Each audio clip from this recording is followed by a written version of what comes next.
Good morning, Team Krulak community, and welcome back to another episode of Down the Rabbit Hole on the Russia-Ukraine War. As always, I'm your host, Major Ian Brown, Operations Officer at the Krulak Center, and we again welcome back our Russia subject matter expert, Dr. Yuval Weber. So I think this has been sort of a 2-week period, which we have previously described as there are sort of times during this conflict that are very newsy, and there are times that are not so much. It's been a very newsy couple of weeks, and I think especially in the last few days this week, there have been a lot of developments, both in terms of battlefield progress or lack thereof, or questions about it, as well as other questions about Western support for certain types of weapons platforms and whether or not they're forthcoming or not forthcoming, and even what is a tank and what is not a tank. We may not go down that particular rabbit hole too far, but these have been among the items of discussion this week. So the thing we're going to start off with here, I think, is the thing that's sort of been catching most of the headlines in the last few days, and that's been a very bitter fight around the town of Soledar in eastern Ukraine. Now, we have talked in previous episodes about a longer, pretty bitter fight around the town of Bakhmut, and just to sort of orient everyone in the audience, Soledar is just a few miles north of where Bakhmut is. So we're still talking about fighting in the same region of the country. And this may not be as significant for the battlefield conflict itself, but Soledar does have a certain claim to fame. As I was looking at some of the reports this morning, that it's apparently one of the largest, if not largest, supplier of salt to Europe. It's a salt supply source. And some of the most intense fighting, as well as contesting claims of who actually controls that town right now, have been through a very extensive salt mine that is I don't want to oversimplify or equate, but remember talking about the steel plant in Mariupol as a scene of very bitter fighting, partly because it was a large and very difficult thing to attack because of its size and ability to defend it. And salt mines have sort of become a focal point of discussion as a central point to control inside this town. But again, it is not clear who actually controls it, but there seems pretty clear that Russian forces with the Wagner Group, our old friends of Nazi cosplay and catering, taking the lead on this one, and they seem to have made at least some progress, although who actually controls it is, I think, still an open question. So that's been a big point in the last few days. Yuval, I'll turn it over to you to take it away and lay out some details and more context. No, great. Thank you, Ian. Always a pleasure. And want to also reference the delightful Friday threads that you are sporting at the moment.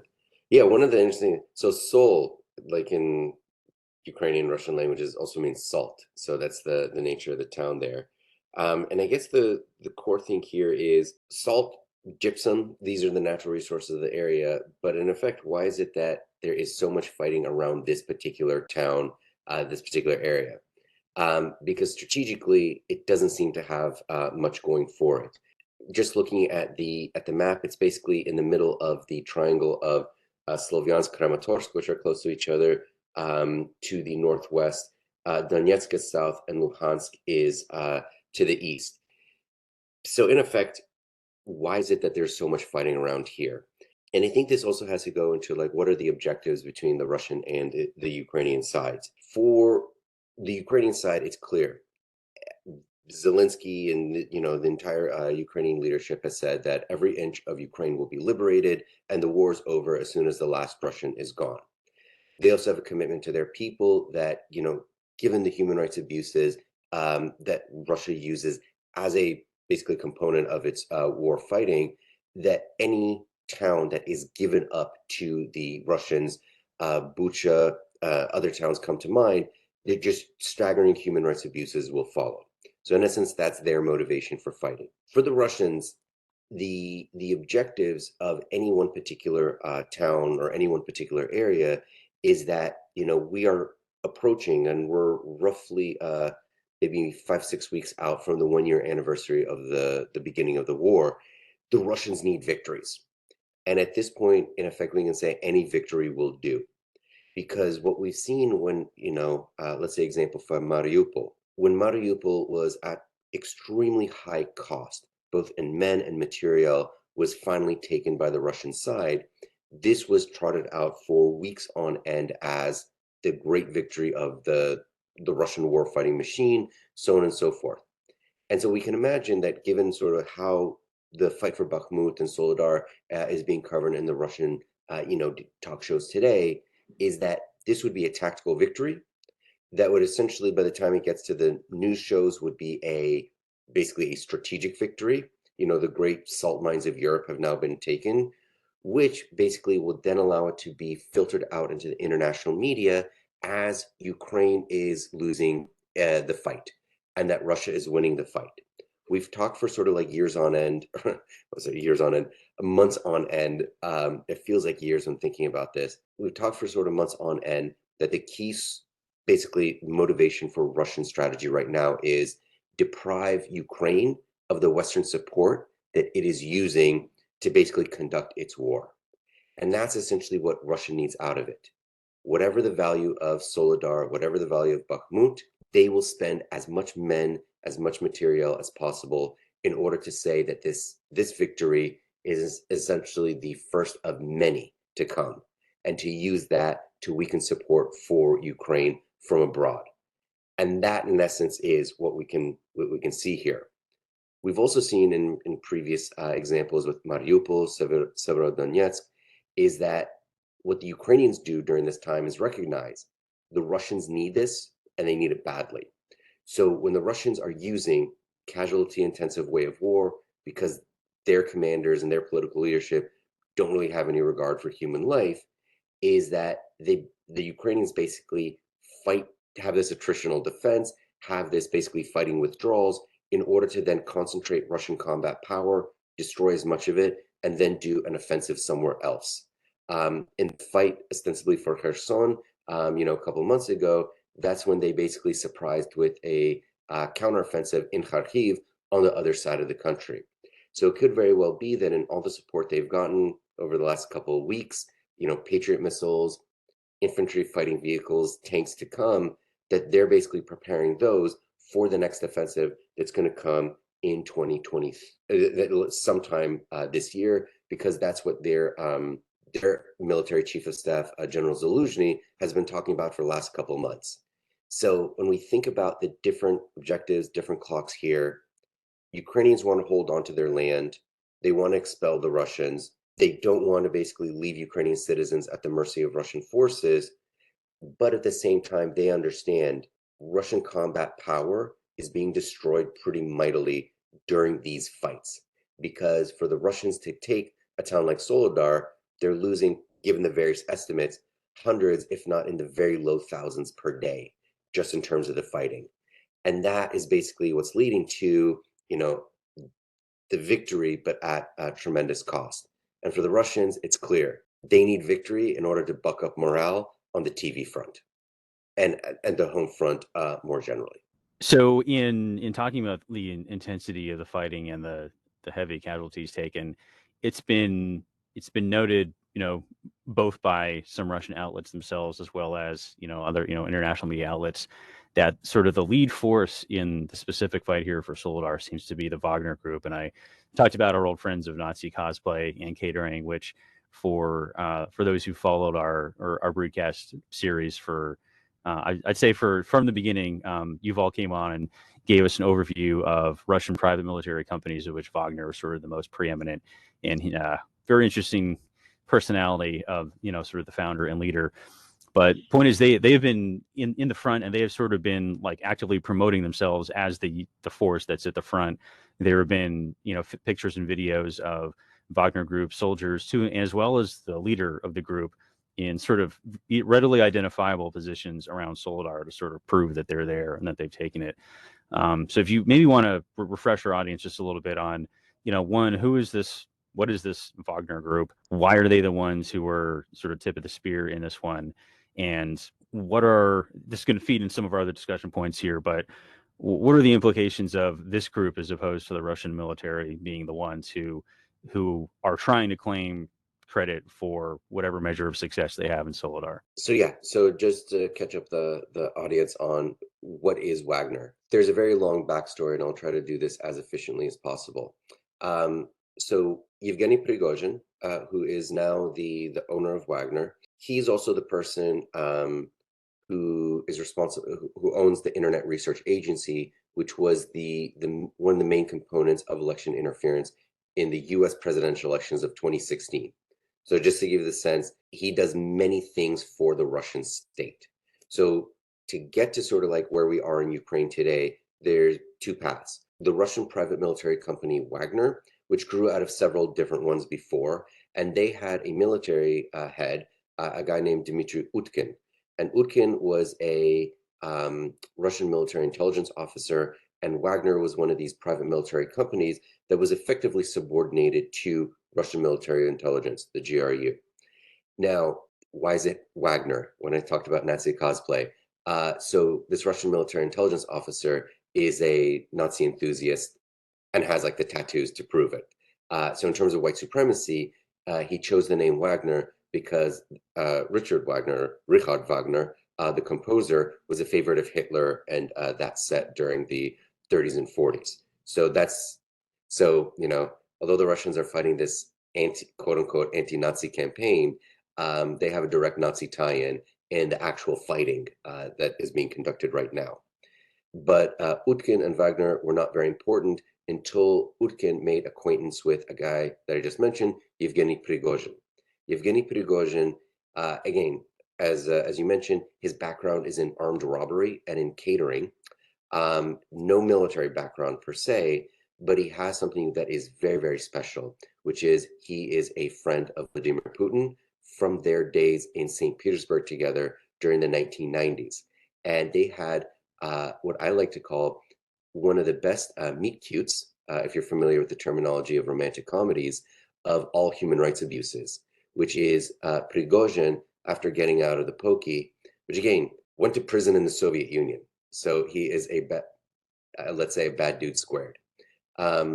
He was running a hot dog stand that had a location, that its location was outside the St. Petersburg mayor's office when Putin was the vice mayor at that time.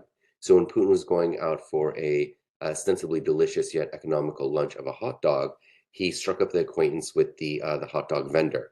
That's Prigozhin. And so as Putin went up in his rise, he effectively took Prigozhin along with him. First, catering state dinners, but also doing the concessions, like the food concessions for Ministry of Defense, Moscow schools, etc. Because the relationship between Prigozhin and Putin is something really important about how the Russian politics work in general, and also how we get to the palace intrigues, the court intrigues that define Wagner versus the Ministry of Defense now. That what Prigozhin has is basically trustworthiness, that they've known each other for a long time, even before Putin was the big shot that he is today, and that he has some clear administrative ability. And the administrative ability in this authoritarian but sort of very regal setting is that Prigozhin can anticipate fairly well what it is that Putin both wants and needs. And any courtier to any king is going to do well if he can anticipate what the boss wants before the boss himself even knows it. And then basically having the administrative capabilities to then put, big moving pieces in action, etc. So that combination of the boss knows him, the boss likes him, and the boss needs him. That's basically Prigozhin in a nutshell. So when Utkin and Prigozhin come together, what Prigozhin is then able to do is he's basically taking his forces in eastern Ukraine, in Crimea in the time of 2014, 2015, to essentially just be part of the fighting forces that are directly answerable to Putin, but without the cumbersome bureaucracy of the Ministry of Defense. They do well enough in eastern Ukraine in 2014, basically making sure that the LNR, DNR forces don't lose when they're taking on the Ukrainian military forces in the beginnings of what is now an 9-year long civil war, or 9-year foreign war, against the Ukrainian central government. Prigozhin also then takes his forces, given the success of what's happening in eastern Ukraine, to Syria. And in Syria, they are basically alongside over uniformed Russian military forces. At a certain point, they try to basically knock over a gas field. Prigozhin signs a contract with Syria's Ministry of Natural Resources in order to then take a natural gas field in eastern Ukraine. If they're able to take it for basically Syrian central government, they will get not only a huge sum of money, but a portion of the natural gas proceeds for 20 years, these fantastical sums. They attack the gas field. The Kurds who were holding that gas field then basically asked the U.S. military, who were partners to this day, but also especially closer, much closer then. They asked the U.S. military, "Can you call the Russian military? Because I think the Russian military is attacking us right now." U.S. military calls their Russian counterparts, who say, "No, there are no Russian forces in that area." This is around the town of Deir ez-Zor. Wagner suffers a complete defeat. 300 plus Wagner fighters are defeated by basically U.S. armed forces in the area. So we see already in Syria rivalry between Prigozhin and Ministry of Defense. Who gets the glory is who gets the resources thereafter. Prigozhin then takes his talents to sub-Saharan Africa as well as Libya to a certain extent, and there he's involved in trying to take down Central African Republic, their leadership. He's in the process of helping take down the Malian leadership, but also getting blood diamonds to market, etc. So what's the big picture here? Friend of Putin helps establish Russia's great powerness by being present as a plausible or implausible arm of the Russian government in all these different areas of great power politics. So what Prigozhin and Wagner are able to do is help establish Russia's bona fides as a great power by simply being present in lots of different places across the world. That's the big background. Now, what has Wagner done in terms of this conflict? This gets to the core bureaucratic infighting that Putin loves, but has been basically injurious or basically ineffective in terms of the Russian fight on the ground. The Russian Ministry of Defense is basically like a uniformed military that has its origins going back for obviously hundreds of years. What Wagner does is they have a fighting force, again, alongside the Russian military, but answerable almost through Prigozhin directly to the president of Russia. So what we've seen over the course of this conflict is the lack of coordination among the different elements of the Russian military, and at the highest levels, rivalry between Prigozhin, who, alongside Ramzan Kadyrov, who's also sent his sort of private militia to join in the fighting in Ukraine, are basically the bureaucratic rivals of the Ministry of Defense, represented by the Minister of Defense, Sergei Shoigu, and the Chief of the General Staff, Valery Gerasimov. And in effect, the more that Prigozhin is able to demonstrate, and this is what you mentioned, he's having pictures and videos of himself in those salt mines in Soledar. He's the one who is recruiting directly from Russian prisons, in which he's giving what we've talked about in previous episodes, the suicide squad, directives to the prisoners. It's dangerous. You're probably going to die, but if you come back, you'll have your freedom. So in terms of his PR, like his essentially putting himself as the guy who's at the fight, he's contrasting himself with all of the guys who are, basically sitting comfortably in Moscow. He's on the front lines. He's getting his boots dirty, and his forces are the ones who are providing Russia with the success that Putin wants and Putin needs. And that is essentially the bureaucratic fight. As a political entrepreneur, he's doing much better. He is essentially providing that which Putin wants and what Putin's actual military is so far unable to provide. And that's providing effectively the rivalry between Prigozhin and effectively his Ministry of Defense rivals. And again, Prigozhin has no government position, but his success basically gives him an ever-increasing share of Russia's state resources in order to fight this war. And that's essentially where these two sides are butting heads, and where Putin is effectively allowing or permitting, the infighting to see who does better.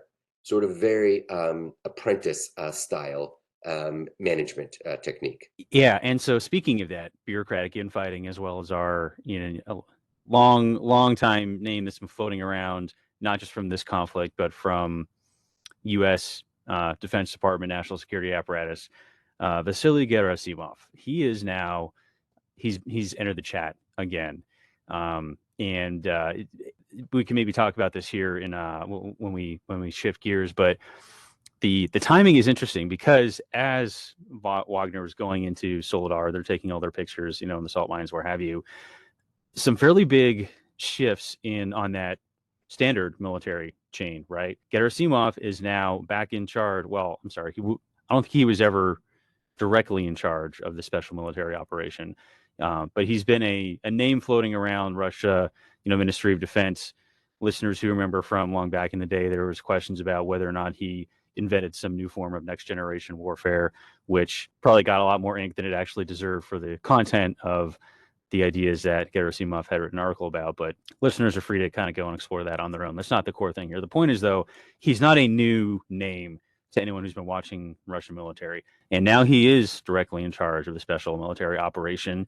And that was announced right about the time this fighting in Soledar intensified, and Wagner was going forward and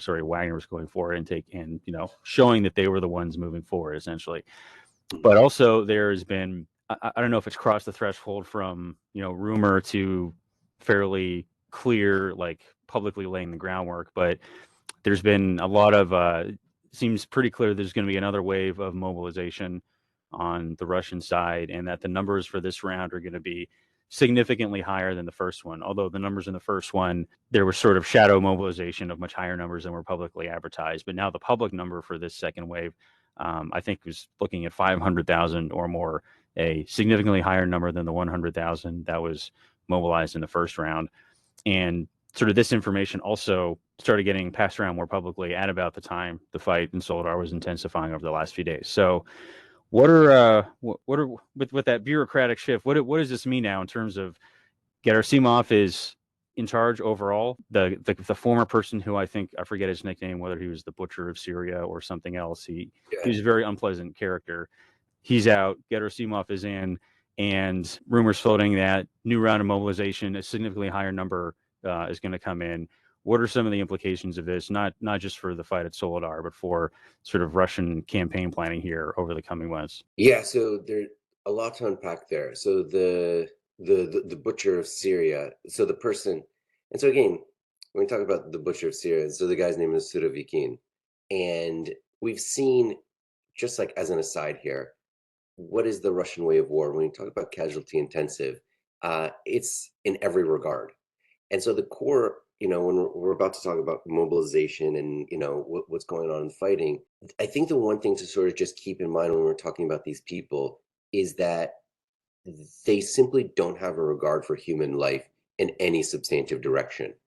Not civilians, not the adversary, and not their own soldiers, their own citizens.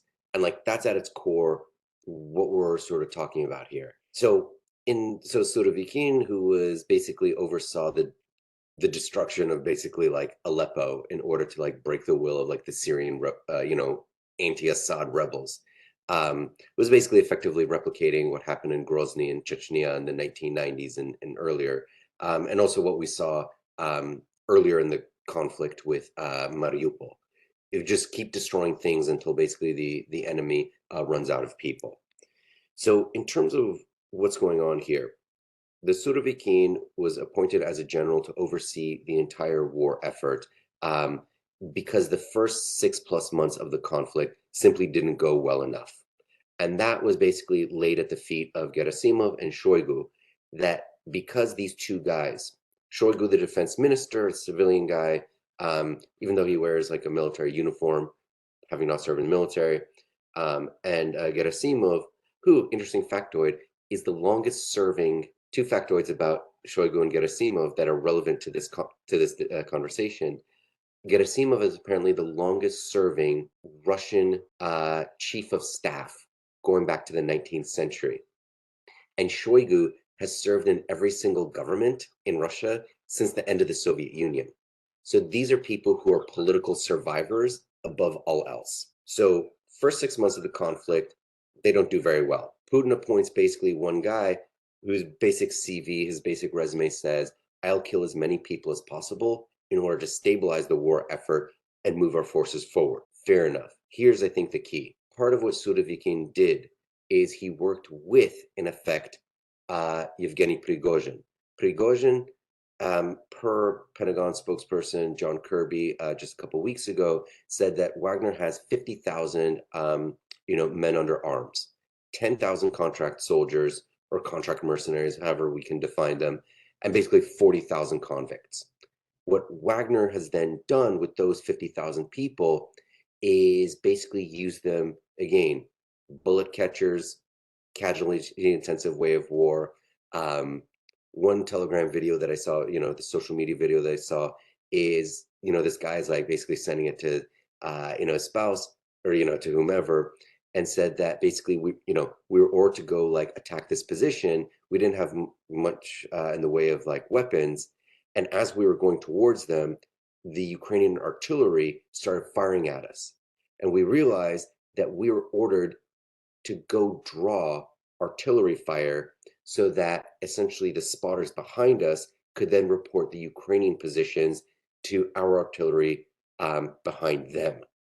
So that level of just violence that basically Wagner is willing to do in order to get results. And that is, I think, basically the thing that Shoigu and Gerasimov were afraid of. If Prigozhin is taking pictures of himself in full battle gear in the salt mines of Soledar, what is the image that that sends to Putin? This is the guy who's getting us results. So Putin, just then the other day, announces that Surovikin is basically going to be basically kept, but in terms of the overall direction of the conflict, it is going back to Gerasimov and Shoigu, because they're a team, and the Ministry of Defense at the highest political level and at the highest staff level is taking overall command of the conflict. That instead of having one general, it's all the way at the very top. Now, we can speculate like for years on end, but what I wanted to do is at least introduce what the Ministry of Defense, i.e. the people taking command, what they said about this in order to just introduce that. So these are now, I'll be quoting from basically the press release and basically the explanation from their their spokesperson, who, by the way, just to give you the sense of this, has already claimed that even before the Bradley tank has entered Ukraine, that 4 of them have already been destroyed. So Ukraine is now at -4 Bradley tanks. I want to throw that out there. Yeah, that's similar to when they said they destroyed like X number of HIMARS, which is about a factor of 3 higher than the number of systems that were sent. So, yeah, I get it. Math is hard. Math is hard. So in effect, the Russian Ministry of Defense has put forth 3. Let me just summarize them, and then we'll sort of go into the more detail. Is that in effect preparing the armed forces for a new round of escalation, which goes to the mobilization piece that you mentioned, putting in effect these proxies under control, these political entrepreneurs, and then obviously sending a signal to Ukraine and the West that Russia's not dead yet. So in terms of the new round of the war, the phrase that the Ministry of Defense used was expansion in the scale of tasks. And so in effect, and so they go on and sort of I took some notes without having to read, the sort of all that stuff, is that in effect, they want the military decisions to be implemented more quickly. Weaknesses of the previous operations should be overcome. And in effect, they want the scale of the Russian fight to be bigger and faster. And I think what they're trying to say here is, at least in sort of like the Russian Ministry of Defense code, is what Gerasimov and Shoigu said to Putin is that in effect, Prigozhin is, not talented, but what he's been able to do with, let's say, 50,000, the Ministry of Defense can do better, bigger, and faster with 500,000, which is ostensibly, so in terms of what was the mobilization, there have been various estimates, but between 300,000 and 500,000, in various roles. Another mobilization, that's going to be another 500,000. So in effect, what they're saying is Prigozhin is, whatever his value, he's not the best available bet. We're basically the horses that you can ride to victory. So they're in effect promising more through Ministry of Defense, uniformed forces, etc.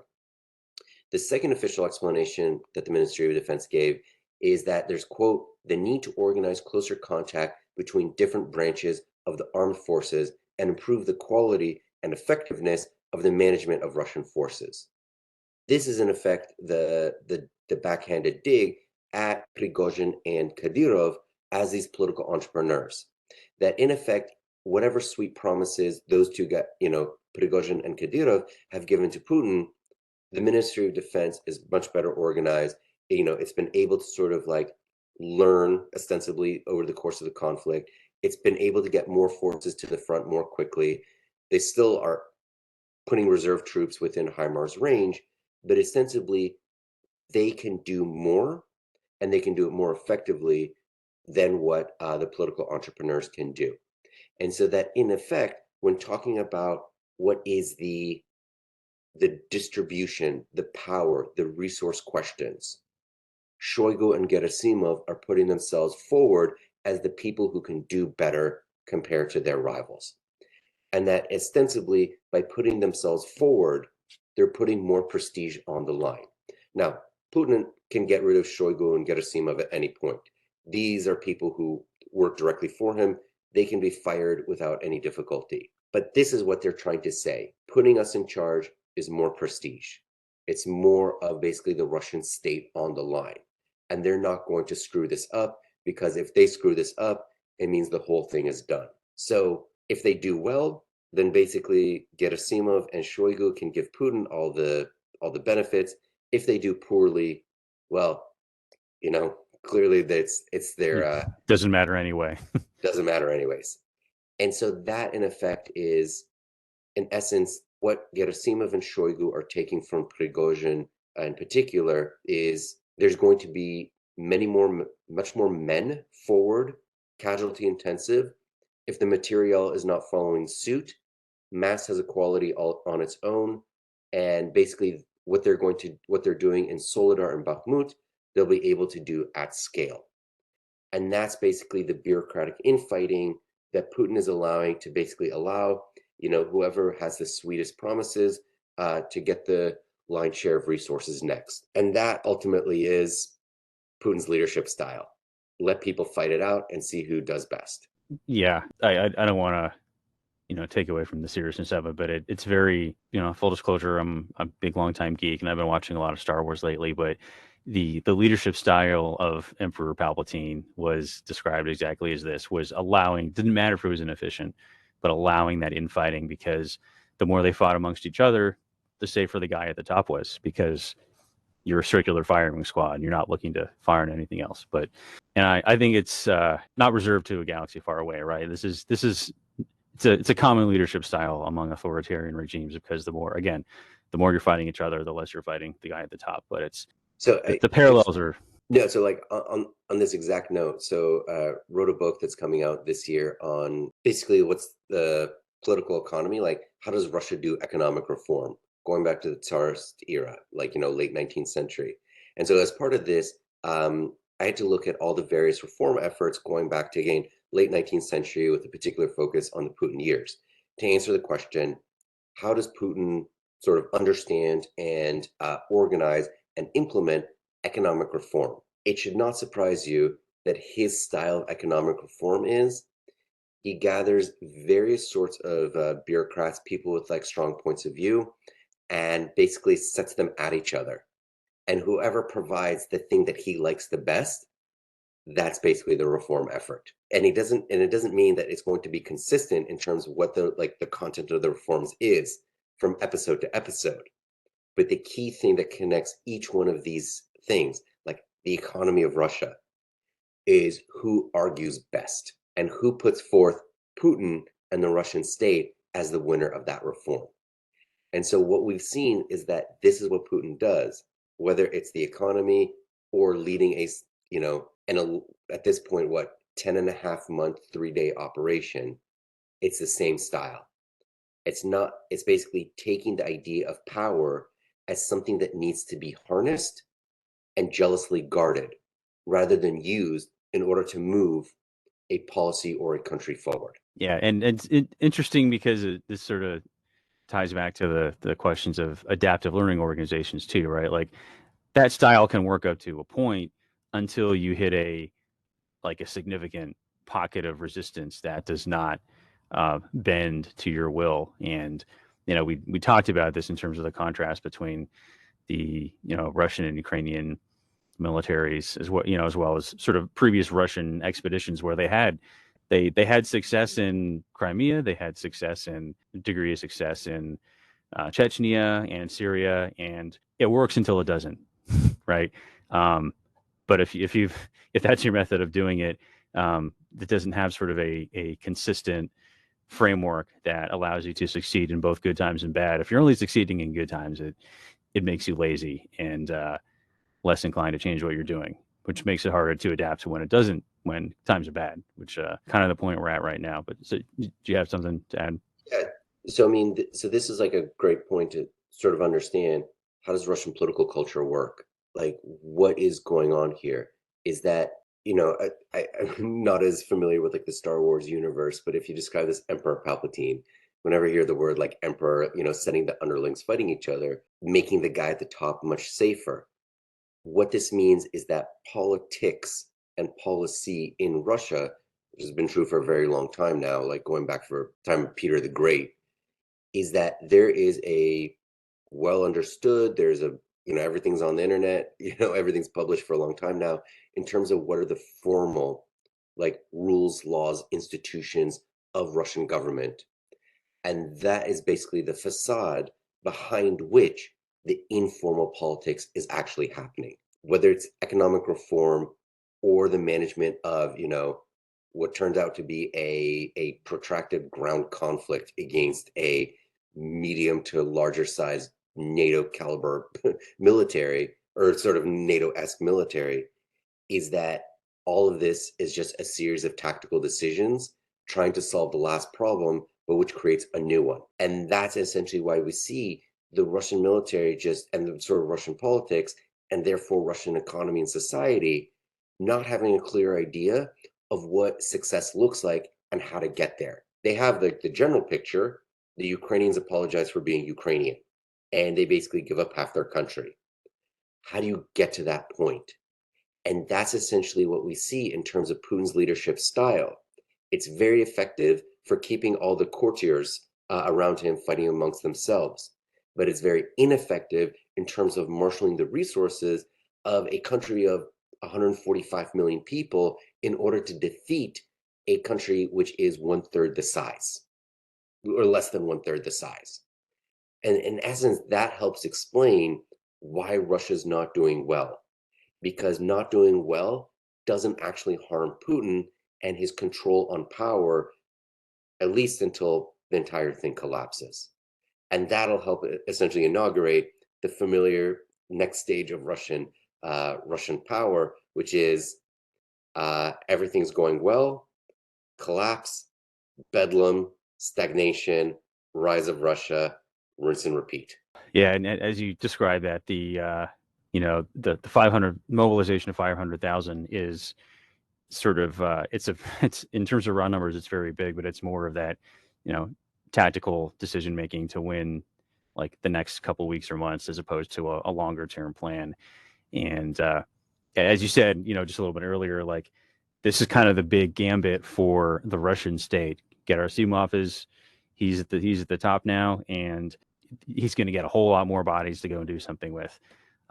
If that does not go well, then that might be a can you can no longer kick down the road. And we've said this many times before in other past episodes, but really watching this is in obvious preparation for a large Russian effort here sometime in the coming months. Speculating about the springtime. If that does not yield significant results, or if it's just so costly that it's a Pyrrhic victory, well, that's 500,000 bodies you're not getting back. Now what?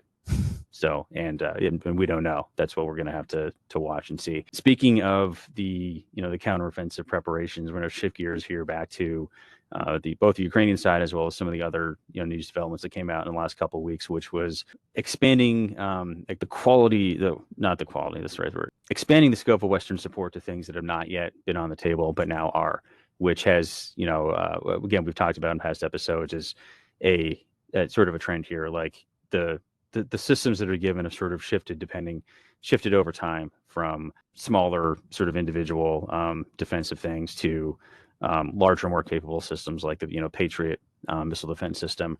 So now we're going to get into infantry fighting vehicles and tanks, or maybe not tanks, right? Well, the infantry fighting vehicle piece seems to be pretty solid because the U.S. said it was going to send some of the Bradley infantry fighting vehicles that the United States Army here has, and then I think it was France and a couple of other European nations were going to send essentially their version of the infantry fighting vehicle, which not a defensive weapon. This does seem to be sort of in preparation for a prepared counteroffensive because infantry fighting vehicles, they move relatively quickly, and they give you some protection to get infantry forward to where you want them to, deliver them to that spot, and then go back and get some more, as well as providing some supplementary firepower for those infantry in the form of additional weapons that are on that vehicle. So, for example, for the Bradley, right, one of the key things that was noted was, in addition to the troops it carries, it's got it's a 30 millimeter Bushmaster chain gun. It's not a tank gun, but it's a pretty nasty and widely proliferated and effective weapon for sort of things on the low side of a tank, but whether it's thin-skinned vehicles or prepared fighting positions, prepared fighting positions, it's a nasty weapon. It's a decent bit of firepower for the infantry. And the Bradley also carries the TOW missile, which is, for those listeners who are not familiar, tube-launched, optically tracked, wired-guided. It's an anti-tank system. So Bradley's not a tank, but it has an anti-tank weapon, which counter armor capability has been something Ukraine has been asking for from day one.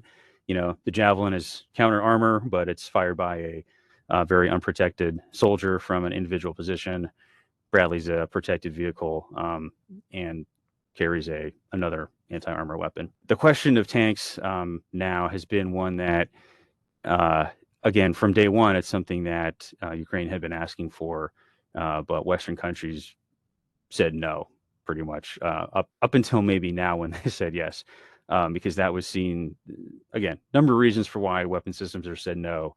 And sometimes it has to do with, how many systems the donating country has available to give, because tanks are not a limitless resource. Sometimes it's how complex is this maturing, how well can they learn it and then get it into the fight. If that time frame is too long, that may not be as useful as you think, or political considerations about whether or not a certain weapon system is, quote unquote, escalatory. So there was some back and forth this week about, I think it was Poland was going to go and donate some of its Leopard tanks, which is a German manufactured tank.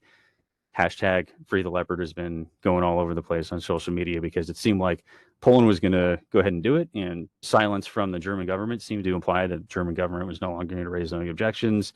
And then the waters kind of got muddied about what Germany was going to do or not do. So what are the implications of the things that Ukraine will be getting, which are the infantry fighting vehicles? And then maybe if you have any insights into this, do they get tanks or not get tanks discussion as well that you can share. And then perhaps also, given that this is not sort of the first time that Germany has raised objections to the donation of weapon systems, which it made, but which are owned and operated by other European countries. Maybe if you could offer a quick snapshot of, if they're Polish tanks, like it's a Polish Leopard, why does Germany get to say that they don't get to give it?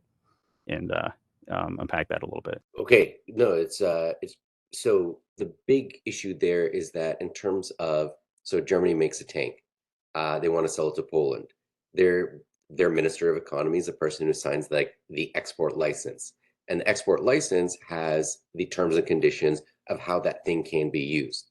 So Poland can certainly just give those tanks, but whatever sort of after sales support Germany is extending to Poland is not going to go to Ukraine. So Poland could give those tanks or give whatever it is under discussion to a third party, but that third party is not going to get maintenance, additional supplies, etc. And on top of that, if Poland basically gives or sells, whatever item to the Ukrainians, ostensibly they give it, not sell it, Germany is certainly not going to sell to the Poles anything into the future, at least for a very long time. So in terms of maintaining the relationship between the initial vendor to the initial customer, if the initial customer then sells it on, just on the resale market, as it were, then it breaks that relationship with the vendor. And that then becomes a larger issue. So that's the reason that we see Poland having very different policy preferences from Germany. And Germany, in terms of muddying the waters, they said, they took a while to figure out what was their way out of this.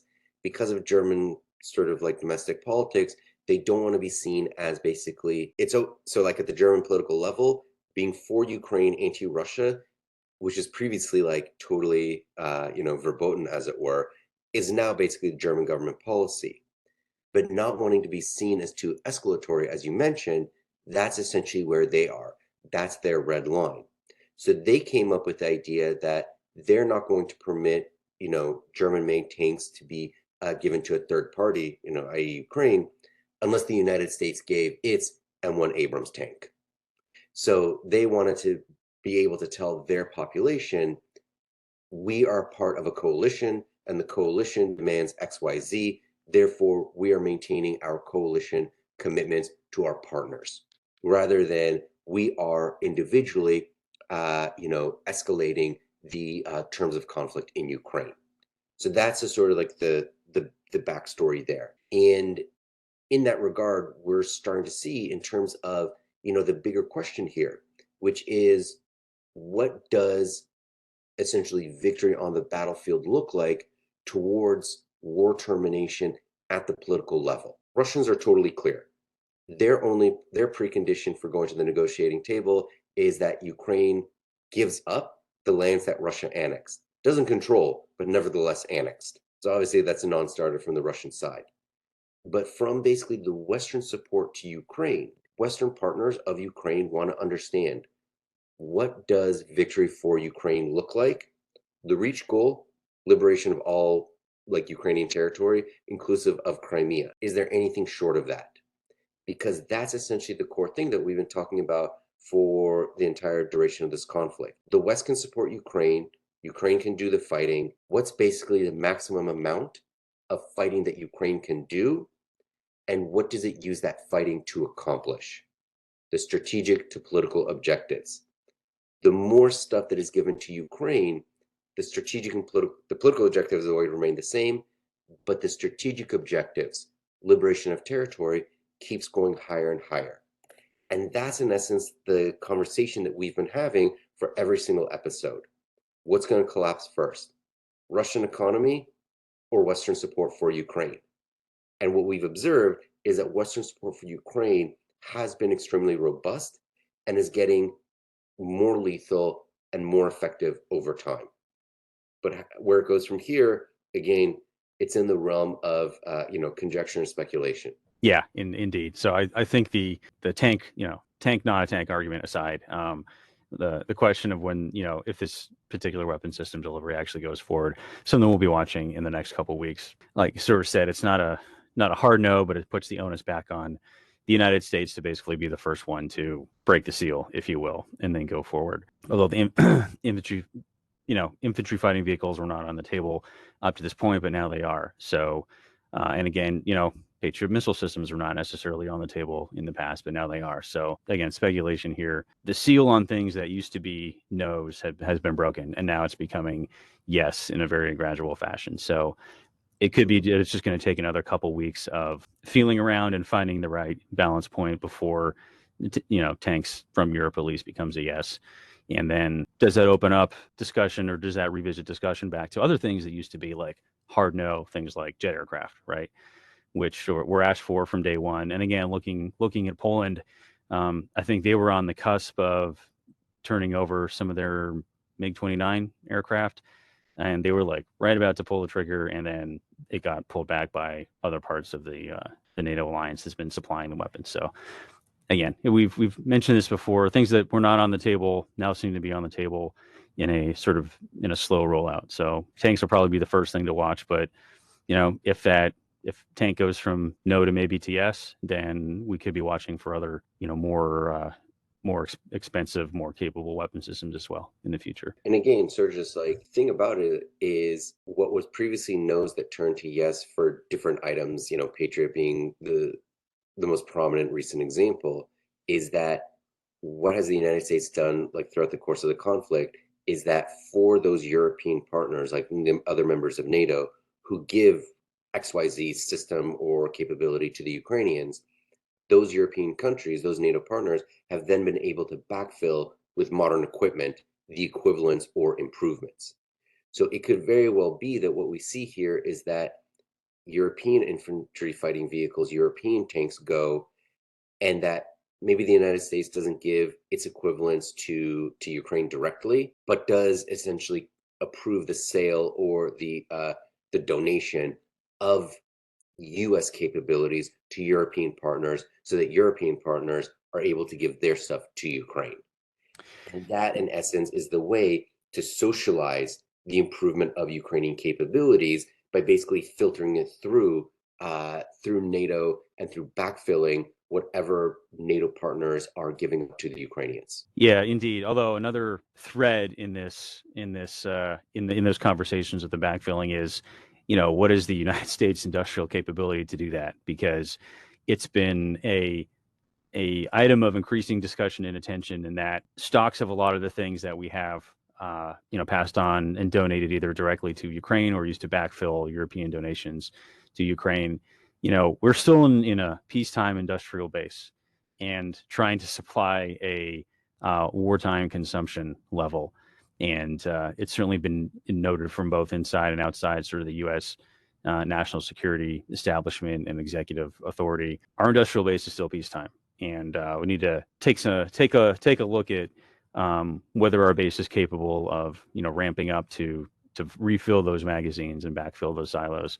And it's a question not simply in the context of war in Ukraine, but also looking at other U.S. and NATO commitments, elsewhere. Not exclusively in the context of looking at China, but they are considered the pacing adversary under our national security documents, as they stand at this time.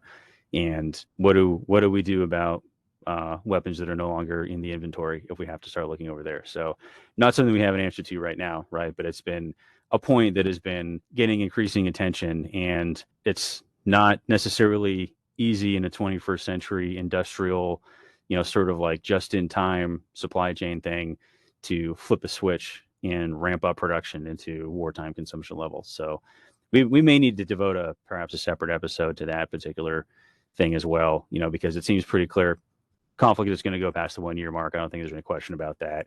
And depending on how things go in spring into the summer for the counteroffensive attempts on both sides, what are the implications for how much longer it potentially goes on? And then what does that mean for, not just our will to continue to supply, but our physical ability to do so, to make the stuff quickly enough and in quantity enough for that and for the other things that we're responsible for. So again, something to watch, but also maybe something that deserves some more detailed attention on our part in the future. Yeah. And we've seen on the Russian side, there's been a lot more chatter in that Russia, without announcing explicitly, has gone to a wartime footing for its defense industrial base. So this includes basically eliminating Russian labor laws to allow factories to go on the 3-shift system, reduce the requirements for time off and vacation, etc., for Russian industrial workers. But nevertheless, given the artillery and just sort of like the requirements of fighting this modern conflict, seen many more headlines in recent weeks, basically noting the Russians aren't firing as many long-range missiles as they used to, or medium-range missiles as they used to. So what we can see from Ukraine and Russia is that both sides are firing a heck of a lot at each other, and that for both sides, obviously Ukraine plus its partners has a much bigger base, but these are issues that are critical, like at the moment for the Russians, and essentially will become critical for the United States and its partners over time. So again, in terms of, we've always talked about clocks here. This war will reach the 1 year anniversary in 5.5 weeks from now. Yeah. As of recording. Will Russia be able to get to the second anniversary of this conflict? What does basically the industrial base of Russia versus the larger West look like on February 24th, 2024? Something to just sort of like we can think about over the course of year 2 of this conflict. Indeed. And it's a study in contrast there. There's many study of contrast in this war, but the Europe and the United States on a peacetime industrial base, they had, quantitatively fewer stores to necessarily draw on. But we are also unimpeded in like the continued manufacture and delivery of those things because our industrial base is not under like massive sanctions regime, right? We can still go and dig the resources, build the stuff, and then ship them pretty freely. Whereas Russia arguably started with a, very deep Soviet era stockpiles, lots of stuff, physical stuff they could draw on. But even if they shift to a wartime footing in production, though, your 3-shift, factory labor plan doesn't necessarily work if you don't have any resources to send to that factory and make new stuff because you are under a massive sanctions regime. Your ability to go get those raw materials, not just raw materials, but also advanced imports like computer systems, microchips, optics, all the things you use for precision targeting for those precision missiles that they are not firing quite as much because they can't replace them quickly. Studying contrast, they started with not a lot of ability to reconstitute that, whereas we, West, Ukraine, United States, may have started with less, but ability to reconstitute is slower, but at least it exists and it can be done unimpeded by the pretty hard break of economic sanctions. Something to watch. On that note, when you start to hear the little chatter, from Russian sides in terms of trying to explain away what's been happening, is the reference to effectively World War II. That the first months, the first years, the first 2 years were very difficult until basically the Red Army stood its ground in Stalingrad and then went forth. Even though Russia caused this war and like has done the invading and the fighting is happening in a foreign country, we can imagine that given basically like what we talked about, the mobilization, casualty intensive way of war, if basically the general staff and the defense minister are observing what Wagner is doing by basically putting bodies forward in order to just move the line through pretty modern like tactics. Why do you need precision missiles if you're just going to give 500,000 people weapons that would have been familiar to those fighting in the 1940s? And on top of that, the Great Patriotic War, first couple of years are tough, but we turned it all around. Well, you had all your stuff given to you by the United States. Oh, by the way, just as an aside to help keep you in that war, not only do you not have that in this war, you have the United States industrial capacity actively against you. So you can keep trying to, I get it from a messaging standpoint, like you got to go to the well for the Great Patriotic War because that was kind of the last time the Russian military did something successfully offensively. But that well is going to run dry eventually. And when that messaging well runs dry, I guess that's another thing to watch. But yeah, good luck trying to refight the Great Patriotic War without the American industrial base keeping you in there. We've been going for a pretty good long time here, Yeah. but it has been a very newsy period since our last episode. So I think this is definitely time well spent. And Yuval, again, as always, thank you for your time. I'm going to try and get this out here as quickly as I can today, hopefully before the long weekend so people have time to listen to it. And then to our wider Team Krulak community, I've been getting close to the end of sort of building out what our 2023 Brewcast schedule is going to look like. So it's coming. I'm just trying to lock in a few other things, but we will have new Brewcasts coming your way as well to complement the great work that we do here. But the Down the Rabbit Hole will continue unabated in the interim. So you have two different things to look forward to. All right, Yuval. And we do have one very special shout out. We want to shout out Brigadier General Valery Jackson, who is the new Deputy Commanding General for Joint Task Force Horn of Africa. So very good luck, General Jackson, on your deployment out to Djibouti. Yes, our director in her reserve hat, although she's now active and downrange, as we like to say, has recently, or today, it was sort of formally put out on the task force's social media handles. So yeah, again, definitely wish her well in that capacity. And as many of us here at Team Krulak do, we all wear multiple hats. And it turns out being deputy of a combined joint task force overseas is just one of those hats that our director gets to wear. So good luck to her, and we'll definitely be passing news and updates, as applicable for the work that she's doing over there as well. Pleasure as always. Yep. Major Brown. Yep. Again, thank you for your time. Have a great weekend, and Team Krulak community, we'll see you here for the next episode.